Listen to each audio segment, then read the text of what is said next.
Olá, sou o pastor Evaldo, da Igreja Presbiteriana de Monte Alto, e hoje vamos fazer aqui a continuação dos estudos, em que estamos tratando das lições da nossa apostila de catecúmenos, a apostila dos novos membros, e que também é usada para que os nossos irmãos que já estão na caminhada cristã possam revisar as bases da sua fé e assim permanecer firmes e vigilantes diante do Senhor.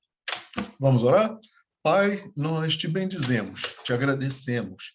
Tu és o Deus das nossas vidas, Senhor, e te pedimos que o assunto que agora vamos tratar, o testemunho cristão, seja algo verdadeiro em nossas vidas, Senhor. Que a tua palavra seja viva e eficaz em nós, que o nosso testemunho glorifique o teu nome e que a cada dia, mais e mais, se cumpra em nós o caráter de Cristo e que vejam a Ti somente em nossas vidas. É o que nós te pedimos e te agradecemos, no nome santo de Jesus. Amém e amém. Vamos lá, queridos? Já conhecem o nosso sistema, passar aqui para a tela o material que nós vamos trabalhar. Aqui, já apareci pequenininho aqui do lado. Então, lição 8, o testemunho cristão. Qual é o texto básico? Terceira carta de João, no versículo 11. Terceira carta de João, no versículo 11, que diz assim: Amado, não imites o que é mal, senão o que é bom. Aquele que pratica o bem procede de Deus. Aquele que pratica o mal jamais viu a Deus. Esse é o consenso, isso é o que a palavra nos ensina. E o principal, como é que isso reflete sobre o mundo? Como isso reflete sobre o ímpio que não conhece a palavra de Deus, não conhece a Deus, embora tenha certeza de conhecer e de saber. E ainda, sobre os demais cristãos, sobre os mais fracos na fé, como o nosso testemunho vai influenciar? Vamos seguir aqui o conteúdo da apostila. O testemunho, ou seja, falar de Cristo, assim como a testemunha é chamada em delegacia e na justiça, nosso testemunho também é falar de Cristo. Assim como o estudo e a prática da Bíblia, assim como a oração, a participação ativa na igreja, são elementos-chave da vida cristã, o testemunho cristão também é. Ele é essencial, ele é uma das bases da nossa fé bíblica cristã. Então, o que é testemunho? Contar algo que você viu, o que aconteceu com você. Você já viu uma testemunha chegar perante uma autoridade para testemunhar e dizer que ouviu falar? Isso não é testemunho. Testemunho é o que você presenciou. Testemunho é aquilo que você estava ali, que você viu o que aconteceu. E o que foi que aconteceu com você? O que aconteceu na sua vida? O que Cristo tem feito na sua vida?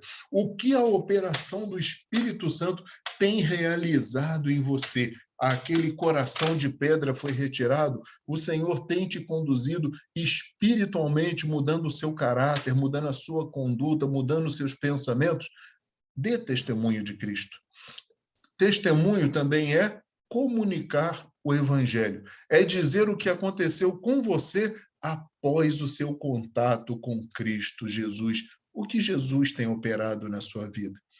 E letra C é compartilhar a sua experiência com Jesus. Depois pare a sua assistência nesse vídeo, dê uma pausa, vai lá na primeira carta aos Coríntios, capítulo 15, e leia os versículos de 1 a 4, do 20 ao 28, você vai ver como é profundo. O apóstolo Paulo ensinando a profundidade dessa experiência em Cristo Jesus. Continuando, o que é evangelho? Evangelho significa o quê? Significa que Jesus morreu. Ele foi sepultado, mas ele ressuscitou. Ele subiu aos céus em corpo e vai voltar. Jesus não subiu apenas como um espírito, ele ressuscitou, está em corpo, está corporalmente assentado no trono e ele vai voltar. Então, por que testemunhar? Primeiro, porque é uma ordem. Lá em Mateus 1:8, vem falar do derramamento do Espírito Santo, dando o poder para a igreja. O poder do Espírito Santo serve para quê? Para falar de Jesus. Qual é a função do Espírito Santo? Nos fazer reconhecer Cristo Jesus. O Espírito Santo, como diz lá no Evangelho de João, é aquele que vai nos fazer reconhecer o pecado, o juízo e a justiça. Pecado por quê? Porque não creram em Cristo Jesus. A justiça de Jesus que vai ser cobrada de cada um de nós. O juízo já está à porta, o mundo já está julgado, Cristo já veio.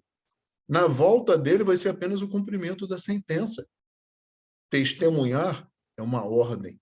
Mateus 28, de 18 a 20, o próprio Cristo, ainda com os discípulos, nos dando a grande comissão: ide, fazei discípulos, ide, pregai o evangelho. É o evangelho que tem que ser pregado, e o evangelho é falar de Jesus Cristo. Quem ele é, o que ele fez, o que ele aguarda de nós, o que nós devemos aguardar nele. Devemos testemunhar também porque é um privilégio. Lá em 2 Coríntios 5:20, você vai ver o grande privilégio que nós temos. Queridos, os anjos gostariam de estar fazendo o que nós fazemos. O que você está recebendo não é uma incumbência, não é um peso, não é algo para reclamar, mas para você glorificar a Deus. É um privilégio que o Senhor te dá. Também é uma demonstração de amor. Deus te ama tanto, Deus te ama a tal ponto que não apenas deu seu Filho unigênito para morrer por você, como também te dá essa rica oportunidade de falar dele, de viver o Evangelho, de testemunhar o Evangelho, de levar o conhecimento de Cristo a toda a criatura. E ainda, por que testemunhar? Na letra D, é necessário porque as pessoas estão perdidas. As pessoas não têm noção do que fazem, as pessoas não têm noção do que falam, as pessoas não têm necessidade não têm consciência da realidade em que vivem. As pessoas estão completamente perdidas. Leia Lucas 19:10, leia Efésios 2:12. Você vai ver o quanto as pessoas estão perdidas. E o pior, as pessoas estão perdidas numa disposição mental reprovável. Leia lá em Romanos capítulo 1, Deus entregou os homens a uma disposição mental reprovável, uma disposição mental contrária ao próprio Deus. As pessoas não sabem o que falam, o que fazem e estão acumulando condenação sobre si. E, por fim, por que testemunhar? Porque faz parte do meu crescimento espiritual. Se você acha que a salvação é apenas acumular bênçãos sobre você mesmo, você não entendeu o que é o cristianismo. O principal fator do cristianismo é você viver para Deus e para o próximo. O principal do cristianismo é mostrar Cristo para as pessoas. Não está focado no eu, está focado no nós. Então faz parte do crescimento espiritual quando você testemunha, quando você vê vidas sendo salvas, porque você dispôs o coração em obedecer a Deus. E continuando, impedimentos do testemunho. O que impede testemunho? Pecado não confessado. Isaías 59 vai falar do abismo que existe entre o homem e Deus. O homem pecou e ficou definitivamente separado de Deus. As pessoas que estão no mundo achando que Deus está com elas e Deus está cuidando delas de uma maneira super amorosa, porque Deus está participando dos seus pecados, não entenderam nada. Não entenderam o que é o agir de Deus e que o seu pecado faz separação entre elas e Deus. Precisamos ter um grande cuidado com isso. O texto de João 1:9 também vai tratar da mesma questão, em que vai falar da necessidade de reconhecer que somos pecadores. Na letra B, o impedimento no testemunho, ter vergonha ou falta de coragem? O texto de Atos 4:13 vai falar nisso, ter vergonha do evangelho. Romanos 1:16 vai falar exatamente nisso, ter a vergonha de falar em Cristo Jesus. E Apocalipse 21:8 vai enfatizar mais ainda que não entrarão no reino de Deus. Quem?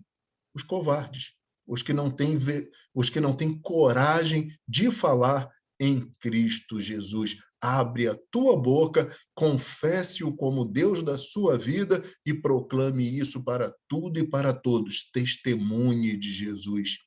Por fim, impedimentos no testemunho, temos a letra C, não saber como compartilhar a fé. Pedro, na primeira carta, fala sobre isso, em 1 Pedro 3,15, ou melhor, a primeira carta de Pedro, no capítulo 3, versículo 15, vai trazer isso de uma maneira bem clara. Nós precisamos saber dar as razões da nossa fé. Se você for falar de Cristo Jesus com alguém, você sabe explicar o Deus bendito e maravilhoso que Ele é sobre a sua vida, o seu coração está em festa, o seu coração está exultando verdadeiramente em alegria. Você sabe explicar quem é Jesus, você sabe explicar o plano de salvação do Pai, você sabe explicar o agir do Espírito Santo sobre a sua vida, você sabe explicar que o Cristo virá e que nós habitaremos com ele face a face. Na Jerusalém que desce dos céus. Você precisa saber dar as razões da sua fé. Você precisa ler Bíblia, estudar a Bíblia, participar de escola dominical, participar dos estudos bíblicos, procurar o seu pastor, tirar as suas dúvidas e colocar os seus pés firmemente sobre a rocha que é Cristo Jesus. Continuando, em Atos 26, o apóstolo Paulo nos dá algumas indicações de como apresentar o evangelho. Naquele momento, eles tentam apertá-lo e ele mostra como apresentar o testemunho. Nos versículos de 4 a 11, ele mostra as suas atitudes e ações antes da conversão. Nos versículos de 12 a 18, ele vai tratar das circunstâncias que cercaram a sua conversão.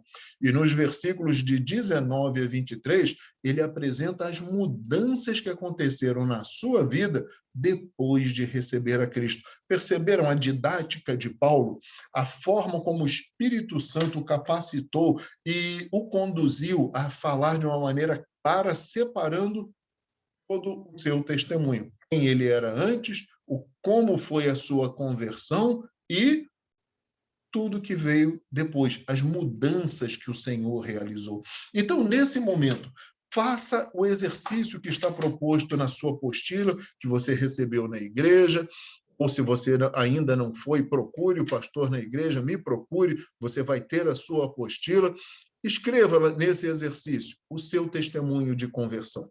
Seguindo os passos de Paulo, lá em Atos 26. Escreva primeiro, como era a sua vida antes da conversão? Aquela situação que está bem clara na sua mente. A pessoa que você era. Explique como você teve o seu encontro com Jesus Cristo. Explique como foi esse momento de passagem, como você passou a olhar as coisas que estavam para trás e como você estava daquele momento. E aí você finalmente coloca como é agora, como tem sido a sua vida depois desse encontro com Jesus. Escreva isso. Leia, releia, aperfeiçoe, ajuste, corrija e use isso como base para que você tenha a sua estrutura para falar do Cristo, para dar o seu testemunho, para falar de como ele tem sido maravilhoso sobre a sua vida em todas as coisas. Queridos, encerramos aqui essa lição, a lição 8, que trata do testemunho cristão. Dê o pause, vá em cada texto, abra sua Bíblia, leia, entenda, volte revendo todo o conteúdo da lição e verdadeiramente seja abençoado como o portador do testemunho de Cristo Jesus. Vamos sair desta tela.